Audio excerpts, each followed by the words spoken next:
Hi everyone, Ken Candelas here, and welcome to my personal studio tour. This is a studio I call the cabin, mostly the cabin at LaGuardia, quote unquote, is because of the location, which is near LaGuardia Airport. And this is my studio where I get to compose, mix, edit, engineer everything. And I do a lot of lessons actually out of this studio as well. I am an educator, as of course many of you know. And this studio is basically my safe haven where I can stay creative, right? So it's kind of an important thing for us creatives to do something like this. So here you have, what is basically a preliminary recording studio, nothing too crazy. It's got some drums, some audio gear over here for rehearsals. This is actually a live sound touring rig that we've built for the band. So I'll give you a little quick intro to that over here. So you can see for everything that the band needs for on stage, you got your computer at top. Here's just a power strip, some peripherals to connect things like USB drives, wireless router next to that. This is an in-ear rack module for us to be able to listen to the music with in-ear monitors. That's our interface. We have our board, the X32. And then over here, this is just a drawer and a splitter, and everything is supported with a uninterruptible power supply at the bottom. So we walk around with these packs that basically connect to the rig, and the band gets to mix themselves however they want to. And this can be done in the studio, or it could just be done for the live event. So here we got a couple of guitar amps for some selection, speaker over there, bass amp over there. Right over here we have an electronic drum kit, which is mostly just for creative purposes, nothing too special over here. But as a drummer, it's a little bit more intuitive for me to just play. Spare guitar for a guitarist who needs it, because you never know. And what you're seeing over here, this is a Miller & Kreisel speaker system, which has been very faithful to me. They're my favorite monitors that I work with. Everything that I work on with Miller & Kreisel always comes out exactly how I expect, which is why they're called the choice of professionals. And over here, you've got Pro Tools with my Avid S1. Right over here, we have a little bobblehead of myself made by Julio Monroy. Love it. Looks really great. It's actually super accurate to my expressions. And so this is a headphone amp, the SPL Auditor. Very, very clean. I use that to actually drive my Sony NDR MV1 headphones. These are fantastic headphones, especially for virtualization that I use with my Sony 360 binaural profile for virtual mix environment. That's been very helpful. And of course, can't forget, I have my Dungeons & Dragons dice playing set. Every once in a while I'll play a little bit here. We've got a Blackmagic video switcher, just so I have different camera angles. So every once in a while I'll do some streaming with my camera. You can see here is a teleprompter for that. So anytime I look into the camera, that's what exactly I'm seeing. I'm actually seeing another screen that's being mirrored over to me. And this has been largely helpful for multiple reasons, but during my work hours, I can use it as another window screen for me to work with. A little Apple TV for entertainment, a little small screen just for utility purposes. Most of the time, I just keep stuff like system usage and stuff like that over here, maybe a meter every once in a while. Love this guy. This is my other headphone amplifier and DAC. This is the Chord Hugo 2, which I'm using to power my Odyssey M500s. These are fantastic headphones. I love the transient response on these guys. It has been one of the best experiences I have in terms of headphones. Below, we actually are using Equitech Power supplying the entire monitoring rig as well as a rhythmic E15 HP subwoofer, which this thing is a badass of a sub.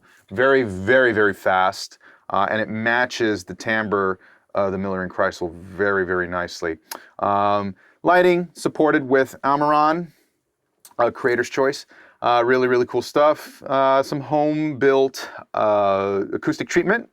All this entire wall, actually, this slat design was built by me and my wife. And we have, adjusted the studio over the course of time, to sort of suit our needs. So you'll see this as something that I'm very, very, very proud of. This is something that we've established ourselves, a little kitchenette. If you want to entertain yourself with a cocktail or a coffee, here's an ice maker and some choices there. Fridge over here, can't forget that. And this is actually the rack, so you can consider this sort of like the quote-unquote machine room side of things. We've got a home theater, RCam AVR10 at the top. With my Xbox, got to update that guy once. One day I'll get to that. But here we have the RCam for home entertainment and also for quality control. So when I listen to stuff on Atmos, I like to run it through the RCam, see if the decoding is actually working properly and all that. Little thermal management here just to see what's going on with the rack. It's looking pretty all right. Voltage meter and everything up there. This is a network switch, a Dell Power Connect, which has, I think, 24 connections of Ethernet. And also on the back, it has 10 gigabit, which is what I'm employing right now for a lot of the computation. Because right over here, this is where we have our RAID NAS solution for all the storage of data in my studio, which over the years has accumulated to terabytes and terabytes and terabytes. And this is a fantastic solution for anybody who's looking to be able to upgrade their stuff but not have a lot of space to do it. And getting a rack mount database, center going is really the way to go. And I don't regret it one bit. Definitely recommend doing that. Here we have the interfacing. The main interface for the studio is the Orion 32 Plus. This is generation 4. We are using that for the monitors. Really, really clean. 128 decibels of dynamic range on those converters. And then over here, the Orion Studio is being used for actually inputs and recording purposes. So I have that as an option. It's also where I have my microphone for any time I do any podcasting. It goes right through that puppy. Below that, here are the speaker amplifiers. We're using our Bryston 9B SSTs and 2Bs LPs. These are fantastic. These are for all of the speakers except for the left and right, which are self-powered. But it gives us very, very clean signal. Lots of dynamic range to work with here. Some utilities like some printers, some other hard drives over there. Here are some other UPSs for battery and electrical stability.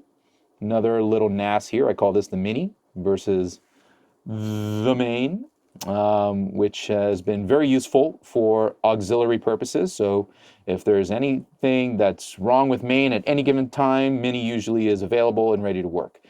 So this all communicates with cabling that basically talks on either side of this counter, which can be used for, small little things. But what's nice is that all of this basically opens up and, you have a little bit of a workspace over here on top. Very, very functional. Yeah, some cloth here. That's fine. We got a little thing going on over here for the computer. This is where the computer sits, where you have the Mac Studio that does all of the, legwork for the studio. This is also a expansion chassis for the Mac.